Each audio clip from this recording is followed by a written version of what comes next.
দেখুন, কোনো কাজ শিখতে গেলে সেই কাজ সম্পর্কিত ইনস্ট্রুমেন্টগুলি সম্পর্কে যদি আপনার ধারণা থাকে তাহলে সেই কাজ শেখা আপনার পক্ষে অতি সহজ হয়। তেমনই স্টক মার্কেট সম্পর্কিত কিছু বিষয় রয়েছে, সেই বিষয়গুলি সম্পর্কে যদি আপনার স্পষ্ট ধারণা থেকে যায় তাহলে আপনি খুব সহজে স্টক মার্কেট শিখতে পারবেন। তো স্টক মার্কেটের সঙ্গে রিলেটেড কিছু গুরুত্বপূর্ণ বিষয় যেমন NSC, BSc, bank Nifty, Nifty 50 এবং সেন্সেক্স, এই বিষয়গুলি সম্পর্কে আপনার যদি বিস্তারিত ধারণা থাকে তাহলে আপনি অতি সহজেই স্টক মার্কেট শিখতে পারবেন। আজকে আমি এই ভিডিওর মধ্য দিয়ে স্টক মার্কেট এই গুরুত্বপূর্ণ বিষয়গুলি আপনাদের সঙ্গে বিস্তারিত আলোচনা করব। তো যারা ভিডিওটি দেখছেন অবশ্যই লাইক, কমেন্ট এবং শেয়ার করবেন, এবং যারা আমার চ্যানেলে নতুন অবশ্যই স্টক মার্কেট রিলেটেড এবং ফাইন্যান্সিয়াল টিপস পাওয়ার জন্য চ্যানেলটি সাবস্ক্রাইব করে রাখুন। প্রথমে বলি এনএসসি এবং বিএসসি।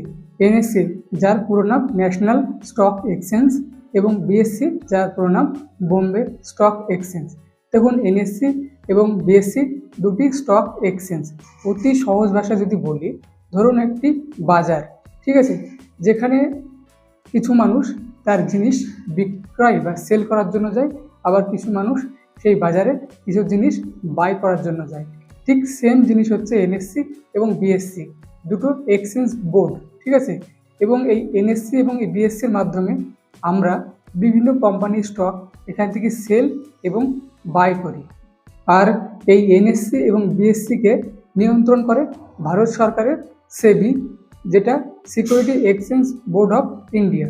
ভারত সরকারের তৈরি একটি কমিটি যেটা ন্যাশনাল স্টক এক্সচেঞ্জ এবং বোম্বে স্টক এক্সচেঞ্জের নিয়ন্ত্রণাধীন রাখে।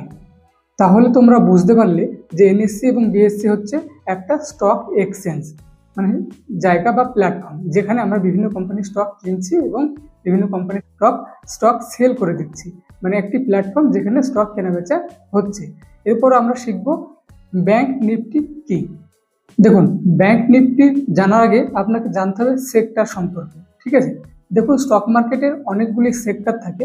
সেক্টর কোনগুলোকে বলছি, দেখুন, স্টক মার্কেটে কিন্তু বিভিন্ন ধরনের কোম্পানি থাকে। ব্যাংকিং কোম্পানি থাকে, তারপরে ফুড কনজিউমার কোম্পানি থাকে, পাওয়ার এনার্জির কোম্পানি থাকে। এই সমস্ত কোম্পানিগুলোকে আলাদা আলাদা সেক্টর ওয়াইজ ভাগ করা হয়। ধরুন, ফুড মানে নিত্যদিনের প্রয়োজনীয় যে সমস্ত খাবার রয়েছে, সেই সমস্ত খাবারগুলো যে সমস্ত কোম্পানিগুলি তৈরি করা হয় সেগুলিকে বলা হয় কনজিউমার সেক্টর।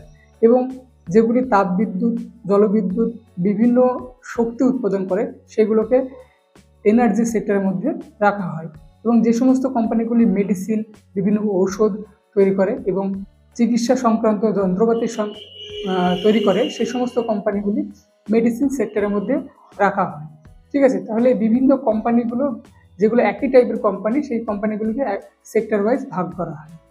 তো এবার ব্যাংক নিফটি হচ্ছে ভারতীয় ব্যাংকের ওপর নিয়ন্ত্রণাধীন, মানে ভারতের সমস্ত ব্যাংকগুলি কেমন পারফরমেন্স করছে, ঠিক আছে, তার যে সূচক সেটাকে বলছি আমরা ব্যাংক নিফটি, ঠিক আছে। এই ব্যাংক নিফটিটা এনএসসিতে মানে এনএসসিতে তালিকাভুক্ত এবং ভারতের সব থেকে বড় 15টি ব্যাংক এবং সব থেকে বেশি লেনদেন হয় এবং শক্তিশালী 15টি ব্যাংক একসঙ্গে লিস্ট করে যে গ্রাফ তৈরি করা হয়, বা সেই ব্যাংক 15টি ব্যাংক প্রত্যেক দিন কেমন লেনদেন হচ্ছে তার গ্রাফ যে ইন্ডেক্সের মাধ্যমে দেখানো হচ্ছে, সেটাকে আমরা বলছি ব্যাংক নিফটি। এক কথায় এই শক্তিশালী ভারতীয় 15টি ব্যাংকের লেনদেনের ওপর ভিত্তি করে ভারতের টোটাল ব্যাংক সেক্টরের ডেভেলপ বোঝানো যায় এবং ব্যাংকের গতিবিধি কেমন, ব্যাংকের পারফরমেন্স কেমন, সবটাই ব্যাংক নিফটির ওপর দিয়ে আমরা অতি সহজে বুঝতে পারি এবং ইনভেস্টাররা ব্যাংক সম্পর্কে স্বচ্ছ একটা ধারণা লাভ করতে পারে এই ব্যাংক নিফটির সাহায্যে। এরপর আসি নিফটি 50। নিফটি 50 হচ্ছে এনএসসিতে তালিকাভুক্ত ভারতের সব থেকে শক্তিশালী এবং বড় কোম্পানি 50টি তালিকাভুক্ত করা হয় এনএসসিতে, যেটা নিফটি 50 নামে পরিচিত। মানে অতি সহজ ভাষায় বলি, ধরুন এনএসসিতে ভারতের সব থেকে বড় এবং অর্থনৈতিক দিক থেকে এবং অর্থনৈতিক অর্থাৎ ক্যাপিটালের দিক থেকে, লেনদেনের দিক থেকে এবং মার্কেট প্লেসের দিক থেকে সবথেকে প্রতিষ্ঠিত বড় কোম্পানি 50টি, সেটা বিভিন্ন সেক্টরের হতে পারে। সেটা আইটি সেক্টরে হতে পারে, সেটা হেলথ সেক্টরে হতে পারে। বিভিন্ন সেক্টরের টপ 50টি কোম্পানি নিয়ে যে লিস্ট তৈরি করা হয় সেটাকে বলা হচ্ছে নিফটি 50। এবার এই নিফটি 50 ইন্ডেক্সটা কি? নিফটি 50 ইন্ডেক্স হচ্ছে যে এই 50টি ভারতের বড় কোম্পানি প্রত্যেক দিন কেমন লেনদেন হচ্ছে, কেমন তাদের গ্রোথ এবং কেমন তাদের ভবিষ্যৎ গ্রোথ এবং কোম্পানিগুলি কি কেমন পারফরমেন্স করছে তার উপর ভিত্তি করে যে ইন্ডেক্স তৈরি হচ্ছে সেটাকে বলা হচ্ছে নিফটি 50।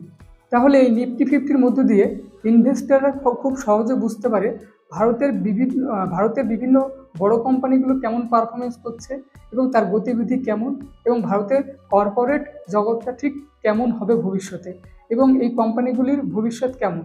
এই 50টি বড় কোম্পানির ওপর ভিত্তি করে ভারতের সমস্ত কোম্পানির ওপর গতিবিধি রাখা যায় এবং তাদের পারফরমেন্স বোঝা যায় এই ব্যাংক নিফটির মধ্যে দিয়ে। অল ওভার ইন্ডিয়ার প্রত্যেকটা সেক্টরের ভালো পারফরমেন্স পাওয়া যায়, ঠিক আছে। তারপরে চলে আসি সেন্সেক্স।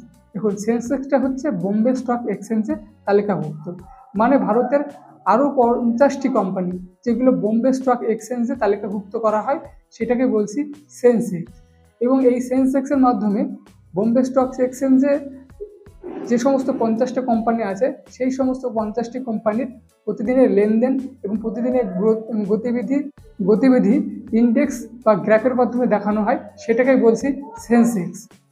এরপর যদি আপনি চান যে আপনি সেন্সেক্সে বা নিফটি 50-তে টাকা লাগাতে চান বা বিনিয়োগ করতে চান, তাহলেও আপনি বিনিয়োগ করতে পারবেন।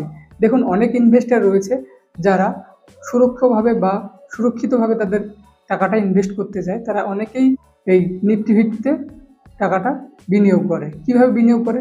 দেখুন, যদি আপনি চান ভারতের 50টি টপ কোম্পানি বা ভারতের সবচেয়ে শক্তিশালী 50টি কোম্পানিতে আপনার টাকাটা বিনিয়োগ হোক, তাহলে আপনাকে নিফটি 50 বা নিফটি 50 ইন্ডেক্সে ইনভেস্ট করতে হবে।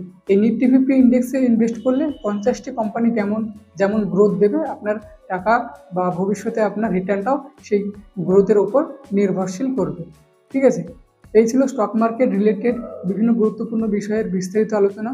ভিডিওটি ভালো লাগলে অবশ্যই লাইক করবেন এবং শেয়ার করবেন, এবং আমার চ্যানেলে নতুন হয়ে থাকলে অবশ্যই চ্যানেলটি সাবস্ক্রাইব করে রাখুন।